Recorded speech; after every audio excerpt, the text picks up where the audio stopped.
when they came in the house, I was relieved it was the police.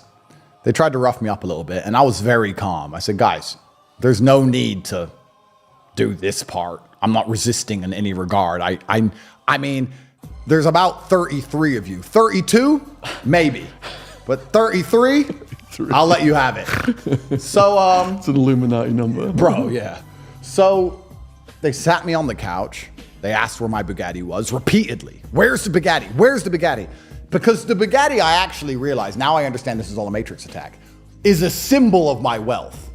This was all done to me to damage my influence. And the Bugatti was viral at the time. What color is your Bugatti? I have this fast car. So they were desperate to take this symbol of resilience to show the world, ha ha ha, he doesn't have one either.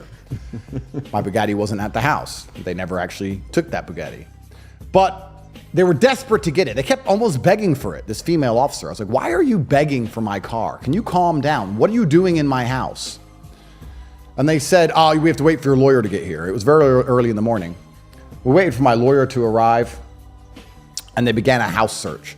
My house search was 13 or 14 hours of searching the house. The whole time I had to just sit on the couch and just wait. So they went through the entire house. For 13 hours? For 13 hours, they were going through my entire house. You just sat there? Yeah. I mean, when I went piss, they'd follow me, watch me go piss. Peter gazing. Peter gazing. You know the great thing about it?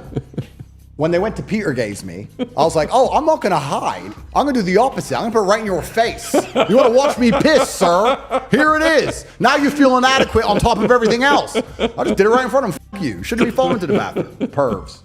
So they followed me to the bathroom, and then they found my safe, which they couldn't open.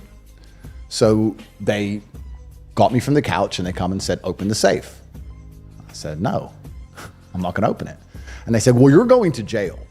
So it doesn't matter if it takes 2 months, 3 months, 4 months, 5 months. We're going to get in that safe, and we're going to destroy your house while we do it. Once again, you don't own anything. Anything you cannot defend, you don't own. I said to Tristan, do we open it? And Tristan goes, no. And I was like, but they're just going to get in anyway, and they're going to cause crazy damage. And then my brain started to tick, and I thought, they'll probably use this as an excuse to keep me in jail longer. We're not in the safe yet. We're not in the safe yet. That's where the evidence is. And they'll just delay it. So I open the safe, and they steal all my diamond watches and steal all my gold and steal all my cash, take everything off me. Then they got my phones. Tell me your phone password. Open your phones. But I was very stressed, and I couldn't remember the password. I said, I'm very stressed. I'm suffering from anxiety because you got so many guns in here, and I don't remember. I'm sorry. And after the house search, they put me in a transit van surrounded by armed guards. And once we got into the van and the cameras were away, to be fair, the police were pretty not nice to me, but I said to them, I think I've pissed off somebody important. I said that. And the guy driving said, I think so. That was his answer. So I think they kind of knew something wasn't right about all of this garbage. I was taken, I was mugshotted, I was fingerprinted, and then I was thrown in jail. Strip search? No strip search. They just searched me head to toe. They patted me down, etc. They all knew who I was. Everybody knew exactly who I was. So like, what are you doing here? I was like, my friend, I wish I knew what I was doing here. Because I was arrested on the 29th of December. So because of Christmas and in between Christmas and New Year, etc., there was no translators working. So the papers I was giving for my arrest were in Romanian.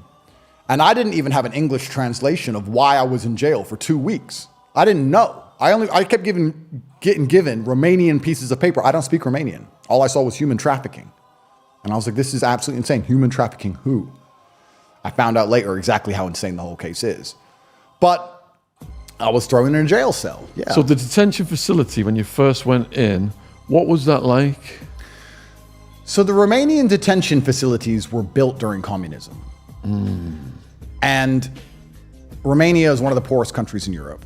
And I don't think any politician could run and win an election based on the fact that he wants to upgrade the prisons, considering that the roads are damaged and the hospitals have problems and the pensions can't be paid. I don't think you're going to win an election based on prison refurbishment.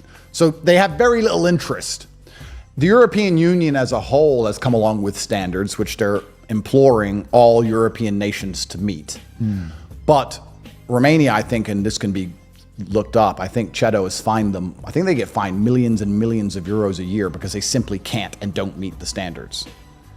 The people were very nice to me, and I want to make this clear. All of the prison guards and the police officers the whole way through were very nice to me, and I think they knew what was happening. None of them for a second thought I was a bad person. They were very much like, sorry, bro, I'm just doing my job. You've annoyed somebody. I don't know who. And they were all very nice to me, but when I was put in that prison, it was a unique experience. I would argue that an Eastern European jail has got to be one of the worst in the world, wouldn't you say? Definitely. Did you start out in holding cells before you were housed properly? No. So you get 6 months in this detention center. And at the end of 6 months, if you're still being held, you get moved to the large jail.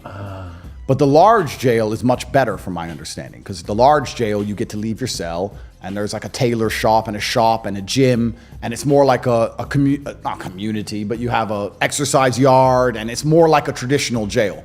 These holding cells are exactly that. They are holding rooms. And I was in a room maybe 2 or 3 times larger than this table, perhaps. 24-hour-a-day lockdown. I didn't go anywhere. I wasn't allowed out. There was no gym. There was nothing. I could take 3 steps in either direction for 93 days. And I was stuck in there. The window was about the size of my hand. And there was a tiny TV in the corner, which I understand was a European Union, some regulation they had to fill, but it was in Romanian and I couldn't understand it. And I was stuck in this darkened room for 93 days. On the way to that room, were the other prisoners watching you come in? Everyone started saying Frati Tate, which means brothers Tate brothers. Right. Because they heard that we were there. So it was like, Frati Tate, everyone's talking about it. And the guards are even saying to us, this is crazy. And I looked at the guard and I said, this is bull. I'll be out soon, right? And he kind of looked at me and he went, and I could see in his eyes he knew that I wasn't going to be out anytime soon. And that worried me a little bit. But I thought at first, this can't last long. If I knew I was going to be in there for 93 days, I might have had if I was capable of having a mental breakdown, which I'm not, I would have had one. Luckily, I'm incapable because I don't operate within that realm. I don't believe in things that can take away power from me. I don't have panic attacks. I don't have anxiety. None of those things, they're not inside of my software. But when I first went to jail, I thought I'd only be there for a few days. So I was like, okay, this sucks. But it's only a couple of days. Not going to be long, right? And you're looking for reassurance. I'm asking the guards, I'm asking the other prisoners. I'm like, they picked me up on some garbage. Why am I in here? And then you speak to a prisoner, he's like, I got picked up on garbage. It's like, what did you do? He goes, well, I bought and sold crypto, but they don't understand it. They don't get it. And they thought it was money laundering and they've just thrown me in jail. I was like, well, how long have you been here? He goes, 2 years. I was like, okay, that's not good. Then I spoke to another guy, 3 years. This is all pre-trial. 19 months, 16 months. And I was like, has anyone been to court? They're like, oh, no. Trial takes a long time in Romania. It takes 4 or 5 years. They're busy. So I was like, you're all just sitting here? They're like, yeah.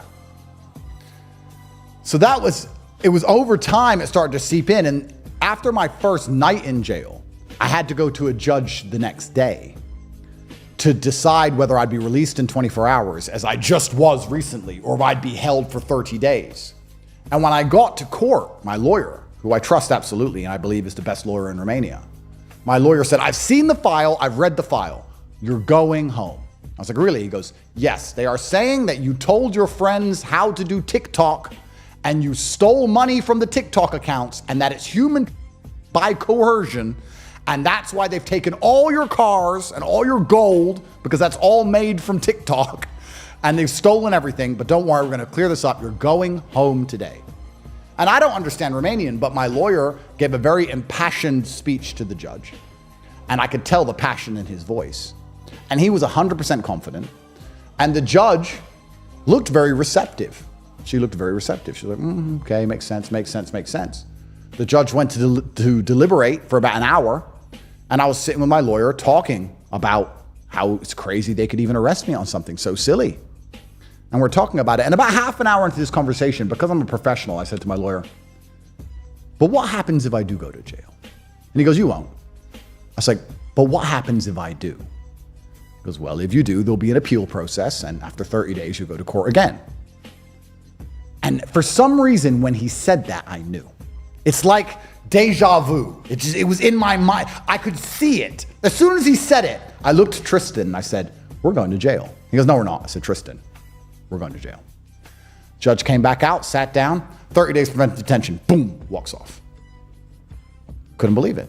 Put me back in handcuffs and dragged me back to jail. Yeah, there's like the eternal hope of the newly incarcerated, and it gets punctured, doesn't it? And once you accept that, you just get on with it. Yeah, I think it gets worse. I think the first few days when you're trying to work everything out, you still have hope in the system to some degree.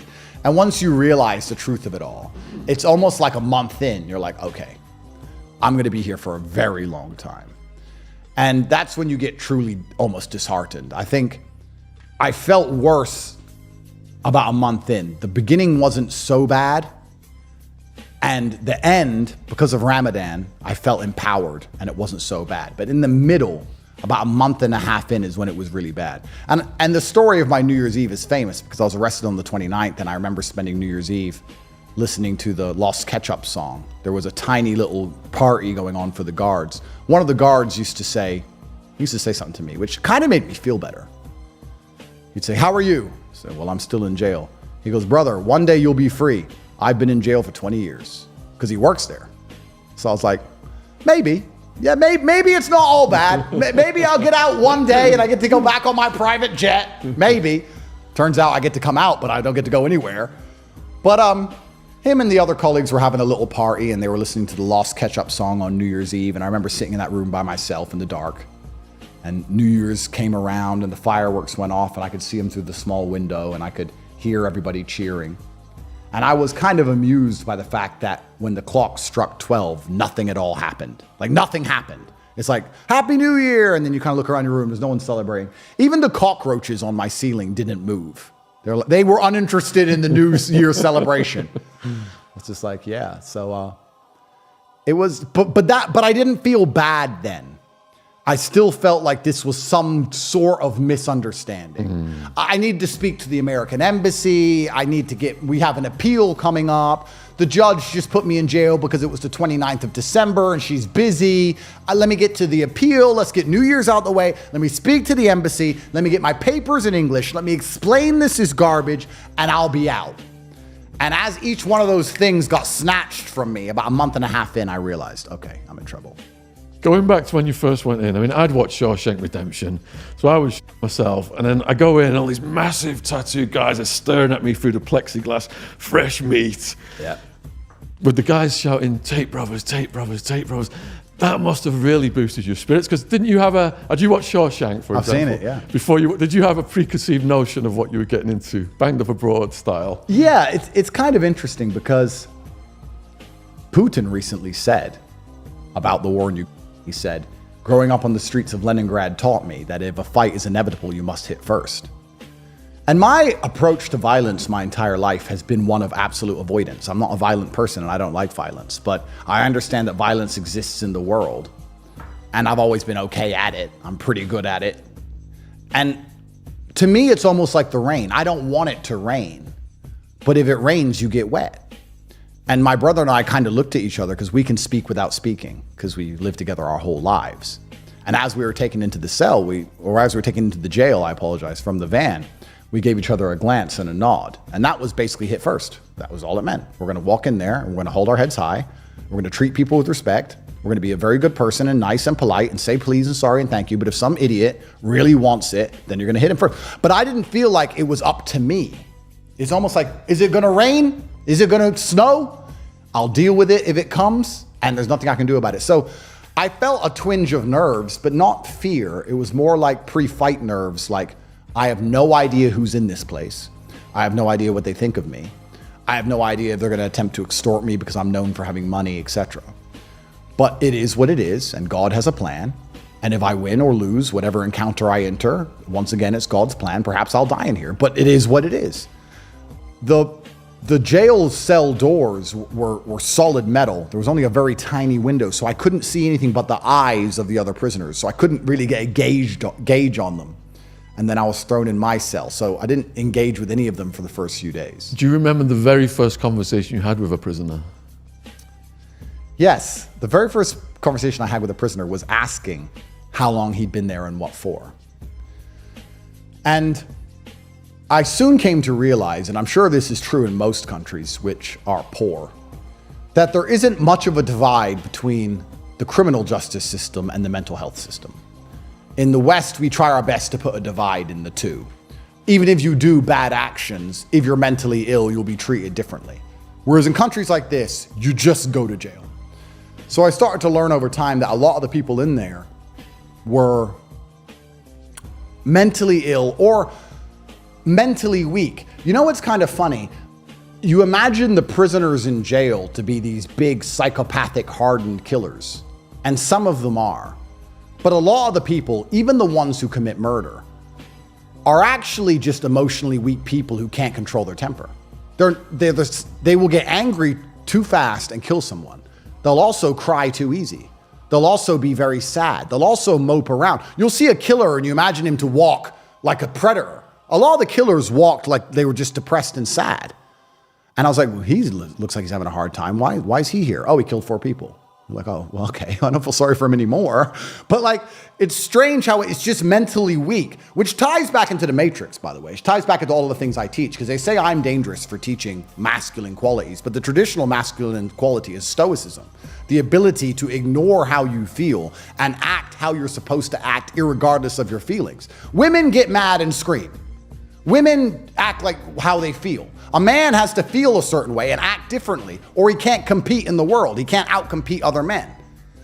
So the men who can't do that are the ones who end up in jail. So when the feminists in the Matrix is saying men need to act out their feelings and be more sensitive, well, if we act out our feelings, guess what happens? People also get killed because we get mad.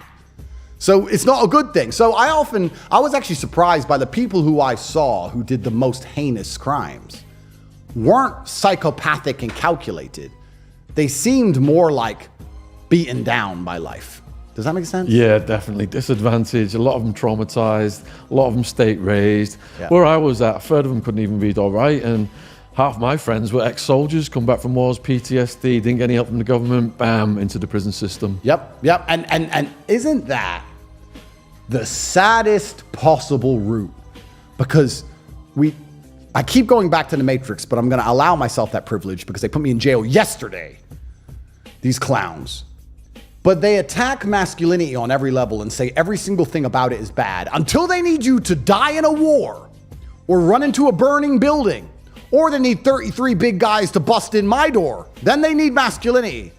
So they'll send you off to go die for a war you don't even truly understand. You don't even know why you're there. I'm sure they've told you why you're there, but you don't know why you're actually there. And you're going to risk life and limb. And if you survive and come back with any kind of mental trauma and then don't act exactly how they want you to act as a good tax-paying slave, they just throw you in jail without remorse. Meanwhile, George Bush and Dick Cheney have made billions. Of course, they've laundered all the money. So the whole thing is truly disgusting. And yeah, I'm sure that's one of the saddest paths, but it's also a path I can very easily see how people will end up in jail after coming back with PTSD from war. Their wife's someone else the last 6 years. They come back expecting to come home to a happy family. She's been with Tom, Dick, and Harry. And they have PTSD and they can't pay their bills. Of course they're going to end up doing something stupid. And they're going to end up in the prison system. And yeah, they're going to catch a murder charge or something else. And they're not psychopathic killers. They're sad. The people in jail who actually seem like the most calculated were a lot of the financial criminals. They're sharp, mentally at least. But also in a Romanian jail, and like I said, this is not insult to Romania. I'm sure this is the same in most poorer countries. There was a lot of simply mental health issues. There was a lot of people who were simply mentally ill. And they weren't separated in any way. So you had people who would just bang their head on the door until they'd bleed everywhere. And an ambulance would have to come. And they'd get dragged out the cell unconscious or whatever. Patched up, thrown back in. 3 days later, they'd bang their head on the door. So I was living in a mental asylum. Part of the experience was it. There were a lot when I was in there. I can't say exactly how many. But there were times the guards rushed into my room and did a complete sweep for anything that I could kill myself with. I was like, guys, I would never kill myself. Have you not seen my podcast? And they're like, no, Tate, we got to take everything. They took my little bottle of Tabasco because it was made of glass. They took my exercise band. Took my bed sheets, took my shoelaces. and your room just gets stripped of any type of comfort whatsoever. So, yeah, it was interesting. Going back to your cell, how did you use the toilet? Was there a little sink combination toilet in there? How did you shower? Yeah, interesting. So we had a very efficient combination in the corner. We had a little sink, and then we also had a toilet, which was effectively a hole in the ground. There was no toilet of any kind. There was a hole in the ground. And there was a shower above the hole in the ground. And from what I could deduce, all the holes in the ground from all the cells in a row were on the same large sewage pipe. Oh. So there was all these holes in the ground going to the same large sewage pipe. But the real problem was that the shower was above this hole in the ground. So using the toilet was inconvenient. But the biggest problem is that if you went to have a hot shower, and the water was hot, which actually surprised me, we had hot water, it would stink out because it would go down to this sewage pipe and sewage steam would come out and steam out the room. So you couldn't really have a hot shower without suffering 3 hours of sewage smell inside of your cell. So it was a unique experience of knowing there was hot water, but being forced to use the cold to avoid the stench. What was the stench like? Yeah, it was, I only found out once, and I decided to have cold showers from then on out. And it was January in Bucharest, so it was minus. It was very cold outside.